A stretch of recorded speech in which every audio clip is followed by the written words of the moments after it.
Esse é o Estúdio Tribuna Online, hoje com a presença do deputado federal Gilson Daniel do Podemos e aqui comigo o jornalista Eduardo Maia, da Coluna Plenário e também do TN2. Deputado, é um prazer recebê-lo aqui no nosso estúdio.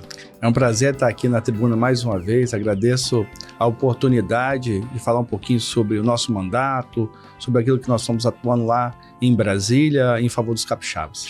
Deputado, 2 vezes prefeito de Viana, foi vereador também em Viana e hoje deputado federal. E o senhor assume agora, nesse momento, uma missão importante, que é a relatoria da PEC dos desastres naturais, né? Desastre e cooperação humanitária, mais precisamente. Qual a importância desse trabalho que está sendo feito na Câmara, nesse momento que a gente está vivendo uma tragédia no Rio Grande do Sul? Bem, a sociedade cobra do parlamento uma resposta rápida para aquilo que está acontecendo com relação aos efeitos climáticos, que estão cada vez mais intensos. O Rio Grande do Sul é um exemplo desses efeitos climáticos, mas nós tivemos aqui no Espírito Santo também, recente, o caso de Mimoso do Sul, de Bom Jesus do Norte, de Apiacá, e o parlamento é chamado a dar uma resposta à sociedade. E existia na casa uma PEC iniciada pelo deputado Bibo Nunes, do Rio Grande do Sul, e logo em seguida o deputado presidente Lira puxou para ele a responsabilidade de colocar essa PEC à frente, e eu fui escolhido para relatar essa PEC.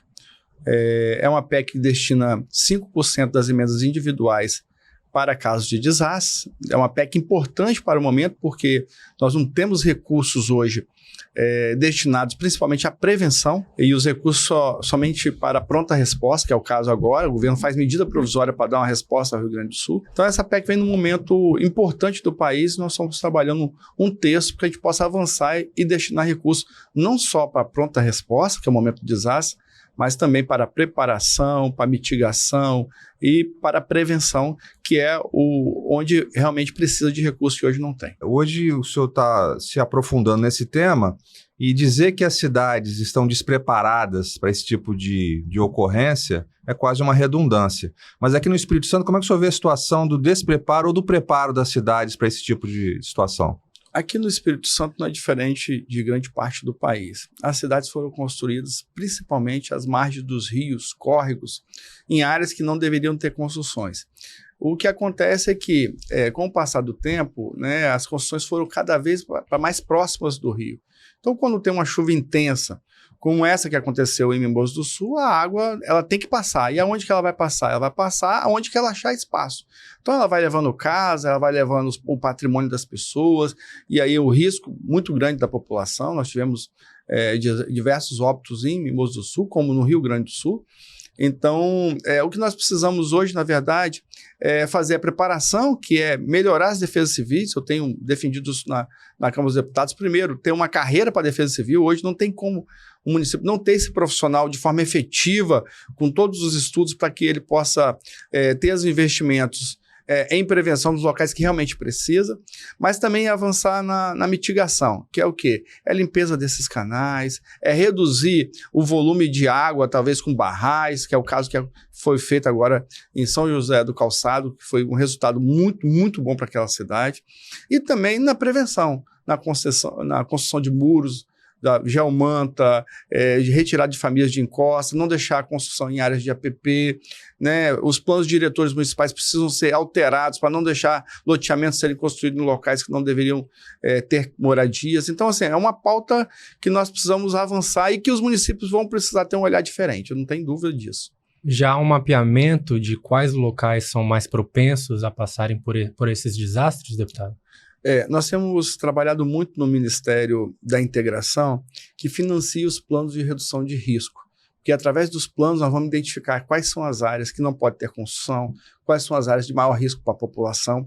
O Espírito Santo é um estado que avançou muito nisso. O governador Casagrande fez um investimento muito, muito importante nessa área. O ano passado ele lançou um fundo de cidade, R$200 milhões só para a prevenção de desastres. Agora está captando recursos de financiamento que ultrapassa R$1 bilhão específico para essa pauta climática. O governador tem sido um entusiasta e tem coordenado esse movimento, não só aqui no Espírito Santo, mas a nível de país. Mas muitos estados brasileiros não têm, né, essa preparação que o Espírito Santo avançou, né? O Espírito Santo avançou bem, tem hoje uma rede muito bem montada com o Corpo de Bombeiros, né? Tem uma resposta muito rápida, mas a maioria dos municípios brasileiros, dados da Confederação Nacional dos Municípios, não existe qualquer tipo de mecanismo de prevenção. Ou que seja um plano, ou que seja um estudo, a maioria dos municípios não tem. Então, um caso de uma chuva intensa ou de uma seca intensa, o município fica sem saber o que fazer. Então, eu tenho trabalhado muito para que o Ministério financie isso, para que todos os municípios brasileiros tenham um plano de redução de risco. No caso, por exemplo, dessas chuvas intensas, deputado, e só pontuando que o senhor é deputado federal, o senhor tem que pensar no Brasil inteiro. Essa é a questão dessa PEC, né? Mas a questão das chuvas intensas, nos contatos que o senhor tem feito com as autoridades do Ministério do Meio Ambiente, qual é a percepção em relação à recorrência ou do aumento de ocorrência de desastres como esse ou de chuvas intensas como essa? Qual é o cenário? Há um tempo recente atrás, a gente falava que eram chuvas de 20 anos, 30 anos, 50 anos, essas chuvas intensas. Hoje, a recorrência dessas chuvas tem sido ano a ano. Você pega o caso do Rio Grande do Sul. Eu visitei lá Mussum, Encantado, Lajeado, Roca Salles. São cidades que no ano passado sofreram com fortes chuvas, alagamento, perda de vidas, de patrimônio.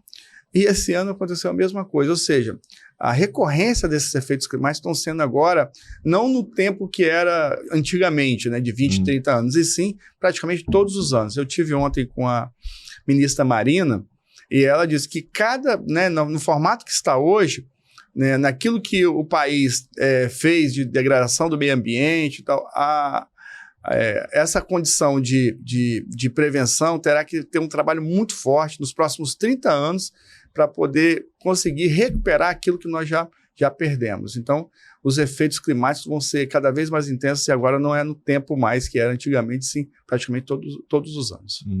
Bom, deputado, ainda sobre Brasília, o senhor foi escolhido como deputado mais municipalista, né, em 2023. A gente queria saber o que isso representa para o senhor, ao que o senhor atribui o resultado.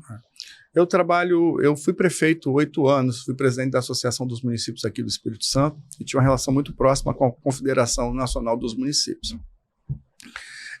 Às vezes o deputado fala que é municipalista, mas às vezes é um projeto lá que vai prejudicar os municípios e às vezes é o projeto de interesse, às vezes do governo federal, e o deputado vota favorável ao governo federal e não aos municípios.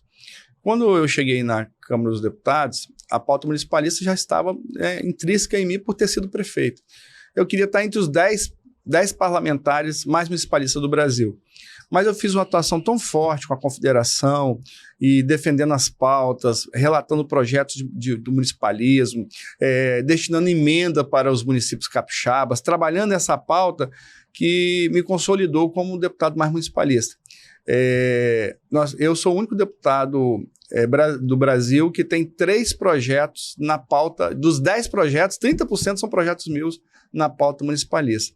E eu tenho relatado muitos projetos de destinação de recursos para os municípios. E alterações da lei de licitação, alterações que os municípios precisam.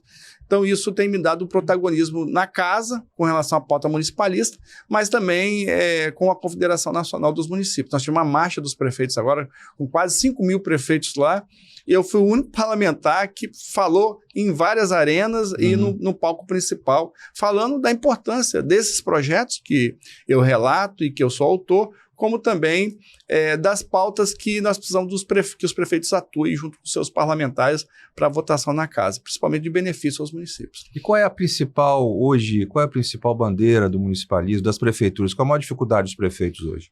O levantamento da Confederação Nacional dos Municípios mostra que nós precisamos fazer um novo pacto federativo. Os municípios não possuem recursos para a aplicação naquilo que é de obrigação dele. Os recursos estão na União, mais de 50% dos recursos estão na União, quase 30% estão nos estados e a menor parte dos recursos está nos municípios. Mas é no município que as pessoas vivem, é no município que a vida acontece, é no município que precisa de saneamento básico, de água, de iluminação pública, de pavimentação, de escola, de creche, unidade de saúde, mas é onde tem um menor volume de recursos. E o que acontece hoje? Os prefeitos têm o tempo todo a Brasília, com pilhas na mão, pedir recurso ao governo federal, a mesma coisa no governo do estado. Então, assim, A pauta principal hoje é um novo pacto federativo, de redistribuir os recursos, para que os municípios possam ser mais protagonistas da sua ação, porque o prefeito que trabalha lá, eu fui prefeito, a gente sabe qual é realmente a demanda. E às vezes o governo federal cria um programa que não é a demanda do município. Ou às vezes o Estado cria um programa que não é a demanda do município, mas o município tem que aderir, porque se ele não aderir, não tem recurso. Então a gente trabalha fortemente essa questão de um novo pacto federativo no país, destinando mais recursos para os municípios. Deputado, recentemente o Tribunal de Contas divulgou um estudo apontando que existem municípios no estado com perigo de colapsar do sistema previdenciário, né? A gente queria saber se tem como, se é possível contornar essa situação. Eu fiz uma fala essa semana na Câmara.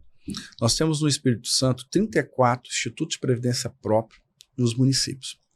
A maioria desses institutos de previdência hoje estão quebrando as cidades. Por quê? Porque no passado, na criação desse instituto, ele é um instituto de previdência e assistência social. Ou seja, você tinha um plano de saúde embutido no plano de previdência. E o que os municípios fizeram à época? Eles destinavam o recurso, repassavam o recurso e pagavam saúde dos servidores. E não ficava recurso para a previdência. Com o passar do tempo, os municípios passaram a aposentar essas pessoas para pagar a aposentadoria, mas não tinha dinheiro para pagar a aposentadoria. E o que acontece hoje? Hoje existe uma segregação de massa, ou seja, os servidores mais antigos, eles não têm dinheiro para pagar a aposentadoria deles. Então o município tem que fazer um aporte de recursos para pagar o salário desses servidores aposentados. E além de pagar o patronal e o retido do servidor. Então, a parte dos servidores mais novos está sendo preservada, mas dos antigos o município tem que pagar. Vou dar um exemplo da minha cidade de Viana. Viana paga 2 folhas hoje. Paga uma folha do inativo e uma folha do ativo. Praticamente o mesmo valor que ele paga no ativo, ele paga no inativo. Ou seja, isso tem um volume de recurso que é do cofre próprio para pagamento de aposentadoria, por no passado ter sido feito o gasto indevido desse recurso. E aí eu falei um pouco disso na Câmara e tem pedido à Confederação Nacional dos Municípios, os profissionais, eles têm lá alguns técnicos para orientar os municípios, o que dá para fazer ainda, porque não tem muito o que fazer, porque tem que pagar a aposentadoria, a pessoa trabalhou, ela tem o direito da aposentadoria dela. Então, criar alguns mecanismos que reduza esse repasse de aporte. E aí tem uma infinidade de variáveis que podem ser estudadas e eu pedi à CNM que fizesse uma consultoria para esses 34 municípios para ajudar um pouco, principalmente nesse repasse, nesse aporte que tem que fazer todo mês. Porque esse problema previdenciário, ele também já se fala agora até numa revisão futura próxima, né, da Previdência Social novamente, porque os custos estão subindo cada vez mais, a população envelhecendo, etc. Isso está na agenda do Congresso, na sua visão? O Congresso nos anos anteriores fez a reforma da Previdência. A reforma da Previdência tem um equívoco na reforma da Previdência, que eu tenho uma PEC na Câmara para poder corrigir isso, uma PEC de minha autoria, que é o quê? Na época que foi feita a reforma, ela delegou aos municípios que o município fizesse a sua reforma, que a votação fosse nas câmaras de vereadores. Para a União e para os estados, eles votaram, mas para o município deixou a cargo do município. O que acontece hoje? Como é que você vota um aumento de alíquota numa Câmara de Vereadores? O vereador não quer votar, não vota. Então, o município não consegue estar correto com a Previdência Nacional porque ele não consegue votar na Câmara, porque ele depende da Câmara. Toda vez que a Câmara coloca um projeto desse de alterar uma alíquota ou alterar alguma coisa que não traga benefício para o servidor, os servidores correm para a Câmara, os vereadores não votam. Então, eu fiz uma PEC recente, que está em tramitação, está na CCJ, que as alterações que a União fizer vale para os municípios. Aí, a partir daí, sana essa questão. Porque os prefeitos precisam fazer a reforma da Previdência, porque senão ele fica sem certidão, mas ele não consegue votar na Câmara. Está exposto diretamente às pressões municipais. Às pressões municipais. Então, esse é um caso que precisa ser corrigido. E eu tenho uma PEC para fazer essa correção. Essa é uma PEC da pauta municipalista, para ajudar os municípios. Como eu tenho um projeto de lei que deve ser votado nos próximos dias, que é o PLP 98, que tira do gasto com o pessoal da Lei de Responsabilidade Fiscal o serviço terceirizado. A ministra Rosa Weber colocou numa decisão dela que todo o serviço terceirizado da prefeitura vai gastar um gasto com o pessoal. Isso vai estourar a folha dos municípios todo do país e dos estados. Tem alguns estados que vão ultrapassar o limite de 49% e os municípios de 54%. Com esse projeto, a gente vai lá e retira o serviço terceirizado. gasto que tem com consórcio público, gasto que tem com serviço de limpeza pública, merendeira das escolas, isso tudo vai para o gasto com o pessoal com essa decisão. Antes não ia. E com esse projeto, nós devemos votar ele nos próximos dias, vai fazer novamente voltar ao que era antes e não calcular no gasto pessoal. É mais um projeto da pauta municipalista também da nossa autoria. E, deputado, como o senhor avalia a convergência entre os parlamentares que compõem a bancada capixaba lá no Congresso?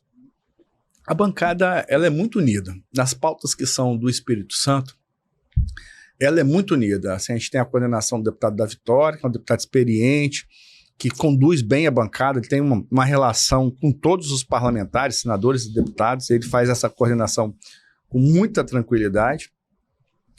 E a bancada, toda a pauta que é para o Espírito Santo, ela está unida. E nas demais pautas do país, aí você tem, né, alguns parlamentares que estão mais governistas, outros que são de oposição. Então, cada um faz a sua defesa de acordo com o que pensa e o que defende na casa. Mas quando se trata do Espírito Santo, a bancada é muito unida. Deputado, o Podemos, vou até pegar a colinha aqui, é um dos partidos que mais cresce no Espírito Santo, né? A gente pode falar dessa forma. É o terceiro partido com o maior número de vereadores, segundo em número de vice-prefeito e quarto em número de prefeitos. Né? O senhor planeja aumentar esses dados agora nas eleições de 2024? Nós trabalhamos muito, Podemos cresceu. Quando nós assumimos o Podemos em 2017, nós tínhamos um deputado estadual, um prefeito e 19 vereadores. Era um partido muito pequeno, né? Então, o partido hoje é um partido que cresceu muito, né? Tem um senador da República, tem 2 federais, tem deputados estaduais, tem prefeitos. E aí, dos 9 prefeitos nossos, os 9 são candidatos à reeleição. Então, nós somos o segundo que mais tem prefeitos candidatos à reeleição. Nós tínhamos a meta de eleger 70 vereadores esse ano, nós tínhamos 56, nós tínhamos a meta de chegar a 70. Nós passamos na janela para 112, ou seja, nós tínhamos que alterar a meta, porque a gente acredita que a gente vai passar de 100 vereadores nessa eleição. E queremos eleger mais de 15 prefeitos. Hoje nós estamos bem posicionados em cidades importantes do Espírito Santo, é o caso de Vila Velha, é o caso de Viana, é o caso de Una, de Linhares, são cidades importantes, São Mateus, são cidades importantes que nós temos candidaturas com condições reais de eleição. Né? Mas nós estamos em cada cantinho do Espírito Santo, nós estamos trabalhando a majoritária, que seja como prefeito, como vice-prefeito, ou nós temos uma chapa boa de vereadores. Nós estamos em 77 cidades das 78. Então a gente se organizou muito, eu andei muito, andei 60 mil quilômetros, visitei muitas cidades para que a gente pudesse ter esse partido bem consolidado no Estado. Em relação ao governo federal, deputado, como é que o senhor avalia o trabalho do governo federal em relação à sustentação política no Congresso? O governo tem tido dificuldade no Congresso. Ontem mesmo, nas votações de ontem, mostrou que o governo precisa se mexer, ele não tem maioria no Congresso. Ontem, o que o governo queria votar, ele perdeu praticamente as 3 votações mais importantes, que o governo se posicionou do lado e os deputados se posicionaram de outro. Então, o governo precisa melhorar a articulação com o Congresso, principalmente para votar projetos importantes para o país, mas também projetos de interesse do governo. Então, precisa melhorar a relação com o Congresso. Hoje, a relação não está muito boa. O governo tem perdido direto votações importantes lá, que tem se colocado, se posicionado e o Congresso de outra forma. Deputado, Vitória, naturalmente, a capital do estado, é a vitrine do Espírito Santo, né? O Podemos recentemente anunciou a pré-candidatura da atual vice-prefeita, a capitã Stephanie. Eu gostaria de saber se o Podemos pretende ir com ela até o final, se ela realmente disputa, ou se há a possibilidade dela compor com talvez o chamado grupo do centro, né? Onde algumas siglas se unem ali para tentar desbancar o atual prefeito. A candidatura da Stephanie está colocada, né? O Podemos precisa entrar de vez na capital. A capitã tem um movimento dela já, que é o movimento de uma parte da cidade que é onde ela mora, que clama por benefícios e melhorias nessa região, parte de São Pedro, Santo Antônio, e é a região dela. Ela é uma pessoa evangélica e uma pessoa que tem, né, na cabeça dela um projeto para a Vitória, e o Podemos abraçou ela. Nós queremos que ela seja candidata. Eu sempre falo que depende muito dela, mais dela do que do Podemos. Recentemente eu dei uma entrevista e o repórter me perguntou assim, mas ela vai reunir condições para ser candidata? Para reunir condições, você precisa de um partido. Primeira coisa, ela tem para isso, né? Precisa de recursos. O Podemos vai destinar os recursos necessários para ela ter condição de disputar uma eleição. e o Podemos se coloca na capital. É claro que a política, a gente tem que conversar com todo mundo, né? Tem que conversar com todos, e ela tem feito isso, né? Eu tenho deixado o protagonismo disso para ela, mas nós queremos que ela seja candidata, nós precisamos de uma candidata mulher em Vitória, né? Eu acredito que das candidaturas que estão colocadas, é a única candidata mulher, então eu acho que ela vai ser um play nessa eleição. Às vezes as pessoas ficam analisando muito por números principalmente de pesquisa. Eu sempre falo, se for por número de pesquisa, eu não teria sido prefeito de Viana. O Arnaldinho não era prefeito de Vila Velha, porque há 4 anos atrás o Arnaldinho tinha 2 pontos na pesquisa, e é o prefeito de Vila Velha. Então, a eleição, as pessoas passam a conhecer diretamente o candidato, e a partir daí, aí é uma disputa mesmo, né? E aí, o resultado a gente espera só o final, né? Mas a gente trabalha para que ela seja candidata. Ainda falando sobre Vitória, até alguns meses atrás o Podemos tinha outro candidato, né? Ao menos que tinha um nome veiculado nos bastidores, que era o ex-secretário de Segurança, Alexandre Ramalho. Como se deu essa saída do Ramalho do partido, deputado?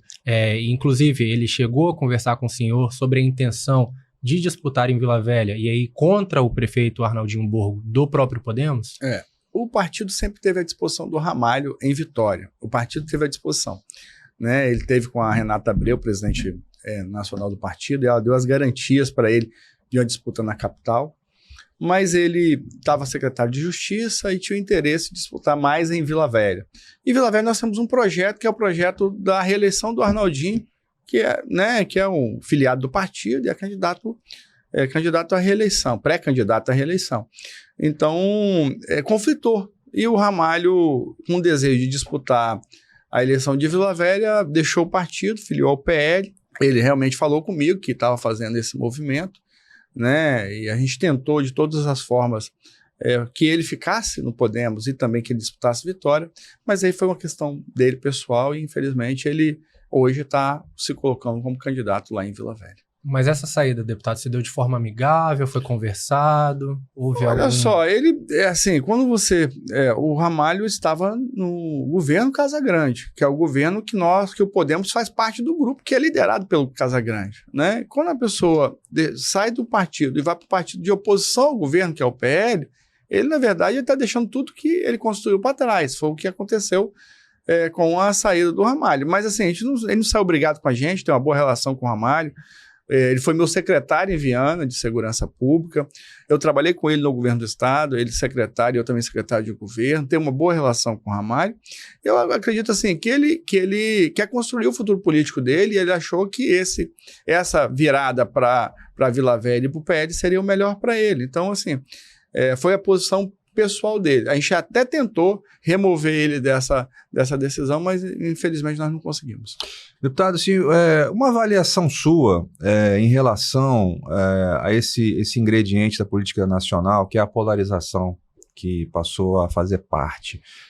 O senhor acredita que as próximas eleições, as forças de centro vão estar melhor organizadas, terão representantes, ou a polarização será um ponto forte nessas eleições de novo? Na eleição municipal, a polarização não é tão forte, mas em cidades maiores, né, aí, às vezes tem um pouco mais de polarização. A polarização acontece mais na eleição nacional, né? A eleição nacional ela é muito mais forte. Eu vejo no Congresso Nacional uma disputa muito grande dessa direita e esquerda. Eles querem manter isso vivo, porque é bom para ambos, né? E a gente faz um movimento de centro, que é um movimento que tem um raciocínio daquilo que é bom da esquerda a gente defende, e aquilo que é bom da direita a gente defende. Mas aquilo que, que a gente tem dificuldade na esquerda, a gente é contra. A mesma coisa, né? Mas isso hoje, assim, eu julgo que é uma coisa que prejudica o país. Você vê deputados votando lá, e eu converso com todos os deputados da esquerda, da direita, eu não tenho essa dificuldade, né? Tenho um acesso tanto aos partidos de esquerda como de direita. Eu vejo os deputados votando contra, por votar contra, ideologicamente, em projetos importantes, como Minha Casa Minha Vida, como Mais Médicos. São projetos importantes que ajudam as pessoas mais pobres. E eu vejo um deputado da direita votando contra, e você pergunta por que está votando contra? Eu vou votando contra porque eu não concordo com a política desse governo, mas não tem argumento sobre o projeto que está sendo votado. Então, assim, eu acho que essa polarização hoje prejudica o país. Eu vejo que votações importantes, principalmente nessa pauta que eu tenho falado de desastre, às vezes eu vejo um deputado se posicionando contra lá, mas porque o deputado da direita está se posicionando contra porque o da direita está favorável, né? Não tem um raciocínio daquilo que é realmente bom para o Brasil. Essa polarização, para mim, ela prejudica muito o país, né? E eu tento sair dela o tempo todo. Apesar de que qualquer votação que tem no Congresso, a rede social da gente enche, principalmente o pessoal da direita, que fica o tempo todo mandando, você não vai votar contra isso, você não vai votar contra aquilo. A gente tem uma posição, né? Aquilo que afetar a vida dos brasileiros não terá o meu voto. Para ruim, para prejudicar. Agora, aquilo que for bom para os brasileiros, independente se vier da esquerda ou da direita, eu estarei favorável. Então, é essa forma que eu conduzo lá. Mas essa reorganização do centro ela é fundamental para o Brasil. Ela é necessária. O senhor vê movimentação consistente para tentar reerguer esse centro mais consciente, menos ideológico? Eu acredito que, após as eleições municipais, esse centro deve se juntar em federações, porque não tem como mais você ter candidaturas de deputado federal, de senadores, de governadores, sem ter uma federação, principalmente deputados federais. Não tem deputados federais, candidatos para disputar um pleito em todos os partidos que estão aí colocados, né? E olha que já vários partidos já deixaram de existir, foram aglutinados a outros, mas mesmo assim, você pega a última eleição nossa aqui estadual, teve partidos grandes que não tiveram candidatura a deputado federal. O PSD, por exemplo, que é um partido grande nacionalmente, não teve candidato a deputado federal. O MDB não teve candidato a deputado federal. E os partidos tidos como pequeno, médio, que é o caso do Podemos, fez 2 deputados federais, né? Tem partidos históricos que faziam deputados federais, como o PDT, por exemplo, não entregou nenhum deputado federal nessa eleição. Então, eu acredito que após a eleição municipal, vai ter um diálogo muito forte de federações, e federações fortes. Hoje a gente já ouve na casa uma federação que envolve PP, republicanos, que são partidos, né? E até o próprio PSD, então são partidos, ou União Brasil. Então tem uma discussão dessa. Então partidos que devem se consolidar em uma federação. E aí eu acho que fortalece o centro, porque vão ter chapas muito fortes, porque não vai ter federação de esquerda e direita. Então o centro eu acho que vai ser beneficiado nisso. Deputado, recentemente o partido também divulgou a intenção do presidente da Assembleia, Marcelo Santos, de deixar a sigla. Como é que isso se deu? Houve uma conversa entre vocês dois, ele expôs os objetivos dele para deixar o Podemos, os objetivos futuros, né? O que ele pensa sobre isso? O Marcelo veio para o partido numa saída no meio de um mandato do PDT e nós recebemos o Marcelo. Foi um ganho para o partido, um deputado. E nós trabalhamos muito a eleição, Podemos ajudou ele na eleição dele de deputado, e hoje ele está presidente da Assembleia, faz um grande trabalho como presidente. E ele demonstrou para mim a vontade, a necessidade de deixar o partido. E por várias vezes ele estava falando sobre essa possibilidade, porque até eu acredito que ele quer ser protagonista de um outro projeto político em um partido que eu não sei qual. E na última conversa que eu tive com ele, eu falei, não, Marcelo, conta a mim, para mim não tem... Você tem que estar feliz onde você está. Então, se ele acredita que o Podemos não seria o partido que poderia atender no posicionamento político dele futuro, eu falei, para mim não tem problema algum, mas eu precisava que você conversasse com a Renata Abreu. Ele teve uma conversa com a Renata, né? E eu fiz a carta para ele, peguei a assinatura do diretório, entreguei ele ontem essa carta de liberação dele para que ele possa buscar o melhor caminho para ele, até porque o Marcelo é um amigo pessoal meu e a gente não tem interesse de atrapalhar projeto político de ninguém. Então, foi uma coisa muito amigável, não tem nenhum problema com relação a isso. E já entreguei a carta e agora ele está dialogando direto com a Renata, se houver necessidade de fazer uma carta nacional, mas a carta estadual ele já está na mão dele. O deputado, o senhor está com uma iniciativa importante dentro da questão turística, que é em relação ao Caparaó. Como é que vai funcionar isso? Porque hoje, Minas Gerais hoje tem uma supremacia em número de turistas em relação ao Espírito Santo. E o senhor está tentando abrir um caminho novo para o Espírito Santo ali no Caparaó. Como é que seria isso? Bem, eu tenho debatido isso muito forte com os moradores do Caparaó, que eu tenho tido um acesso, né, aos prefeitos, os vereadores e próprios empresários da região. como também com o ICMBio. Hoje nós temos 2 portarias no parque. Uma que entra por Alto Caparaó, Minas Gerais, e outra por Pedra Menina, Torres do Rio Preto, Espírito Santo. O número de turistas do lado do Alto Caparaó é muito superior ao do lado do Espírito Santo, mas mais de 70% do parque está no Espírito Santo. E a gestão do parque está em Minas Gerais. Então, o diálogo que eu estou tendo com o ICMBio é que nós queremos também que parte dessa gestão esteja do lado do Espírito Santo. Eu já me dispus a destinar recursos de emenda parlamentar para o parque, já destinei R$500 milhão esse ano, para melhoria do acesso via Pedra Menina e para a construção de uma nova entrada do parque. Na verdade, mais 2 entradas. Uma já está até autorizada, que é pelo Príncipe em Una, que é uma caminhada mais longa, é uma caminhada mais para as pessoas que fazem essas caminhadas com mais trilhas, com mais dificuldade, um pouco mais de dificuldade. E nós estamos trabalhando uma nova portaria na comunidade de Pedra Roxa e Ibitirama. Essa nova portaria em Pedra Roxa seria um acesso mais rápido ao Pico da Bandeira. Seria mais rápido do que o Alto Caparaó e mais rápido que Pedra Menina. E a comunidade de Pedra Roxa é lindíssima, com águas cristalinas, uma área turística muito bacana que as pessoas precisam conhecer. E a partir daí, desenvolver o turismo em Ibitirama. A maior parte do parque e o Pico da Bandeira está em Ibitirama, mas Ibitirama não usufrui de nada disso. Com essa nova portaria, daria a oportunidade para o turista conhecer Ibitirama, conhecer as cachoeiras, a água cristalina que tem naquela região e também ter acesso ao Pico da Bandeira. E aí teria Pedra Menina, que hoje está muito bem estruturado.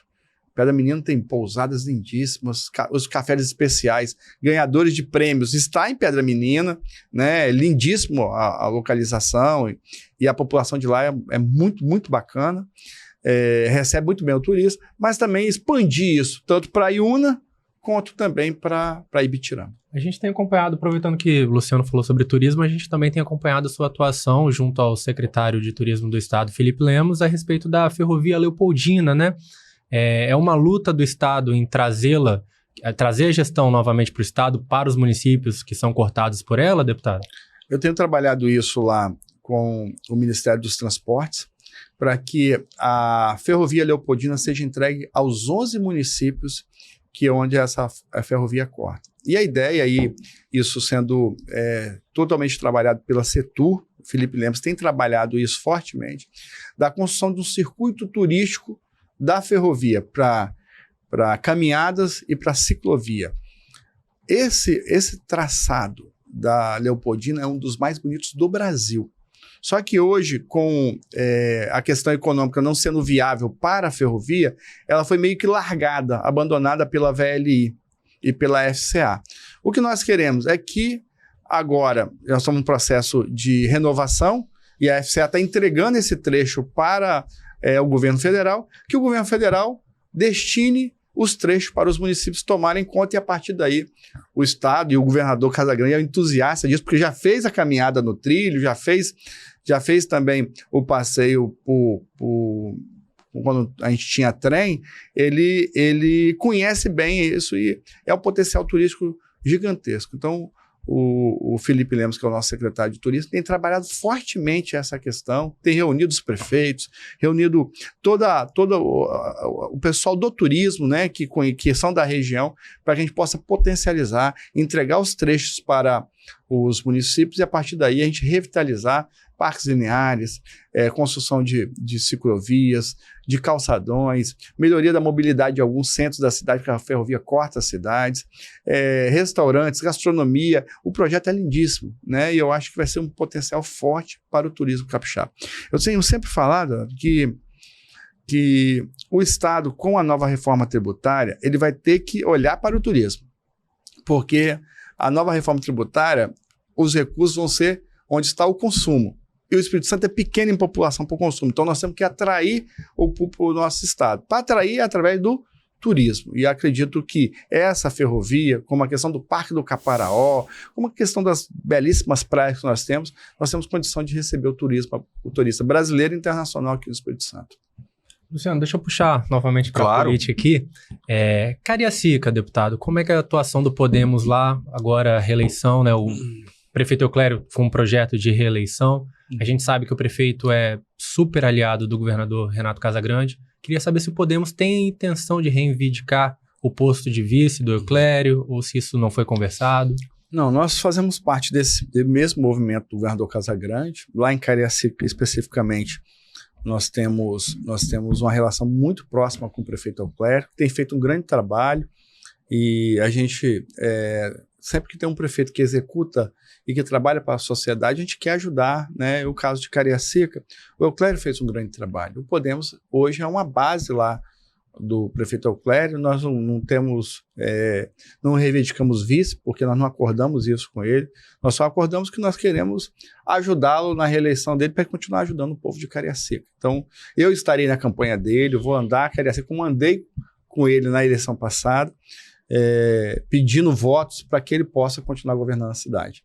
Ele está se colocando como pré-candidato, eu acredito que deve ter, o adversário maior hoje deve ser o PT, mas nós estamos no movimento dele lá. É inevitável, né, Luciano? Apesar das eleições em 24, é inevitável a gente falar sobre 2026. Nos bastidores políticos, o nome do senhor circula muito quando é falado em próximo governador do estado do Espírito Santo. A gente queria saber se há alguma possibilidade, se o senhor pensa sobre isso, se é um objetivo futuro do senhor. Eu tenho falado muito sobre essa questão da política capixaba, que ela tem que ser conversada no momento certo. A eleição agora é municipal, não é uma eleição estadual. Quando você antecipa um calendário estadual, você acaba atrapalhando a eleição municipal. O Podemos hoje está focado na eleição dos prefeitos, né? O nosso projeto hoje é eleger o maior número de prefeitos, de vice-prefeitos e vereadores. A eleição de 26 é uma eleição e nós estamos num grupo político, né? Nós estamos num grupo político liderado pelo governador Casagrande. O Podemos faz parte desse grupo político. É claro que o Podemos vai sentar na mesa para dialogar com relação à sucessão do governador.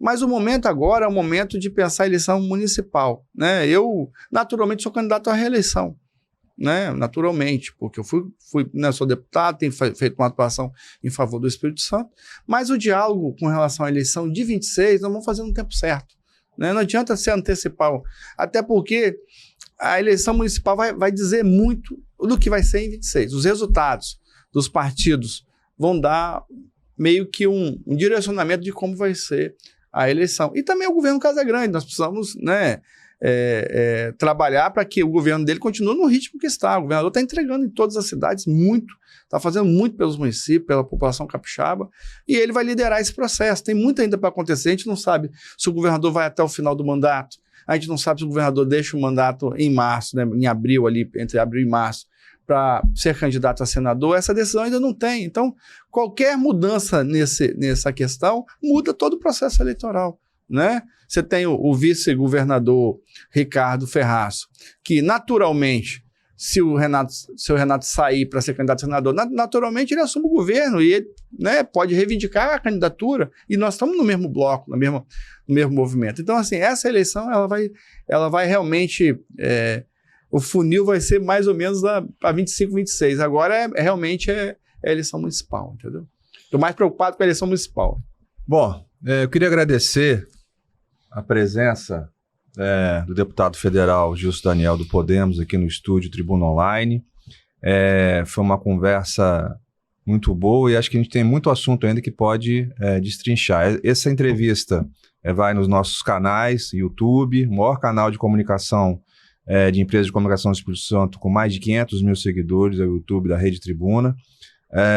Eu queria agradecer a sua presença, deputado, e foi uma conversa muito boa.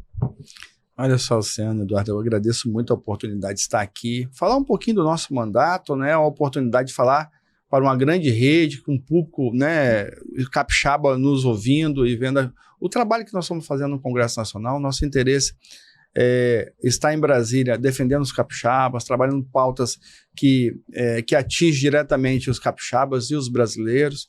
E eu sempre falo que é importante que as pessoas acompanhem o nosso trabalho em Brasília, não acompanhem só uma votação, mas acompanhem a nossa luta nas comissões para defender o Espírito Santo, nossa luta que a gente faz diariamente nos ministérios para poder trazer recursos para o Estado, para trazer políticas públicas, é o caso da ferrovia, que as pessoas possam nos acompanhar no dia a dia nosso, na Câmara dos Deputados, no dia a dia nosso, atuando em favor do Espírito Santo, para que a gente possa conhecer um pouquinho daquilo que a gente atua. Sempre que tem uma votação mais polêmica, as pessoas só pegam uma votação mais polêmica, não vê nada da ação que nós fizemos até ali. Né? Eu estou hoje vice-presidente da Ciência e Tecnologia na Câmara, é uma pauta muito recorrente, né? Então nós temos muita coisa para poder mostrar para os capixabas de atuação na casa. Eu agradeço à Rede Tribuna por dar a oportunidade para poder nós falarmos um pouquinho sobre o nosso mandato, sobre aquilo que a gente está posicionando e defendendo lá no Congresso Nacional, e agradeço muito. Agradeço, Eduardo Maia. Esse foi o Estúdio Tribuna Online com o deputado federal Gilson Daniel.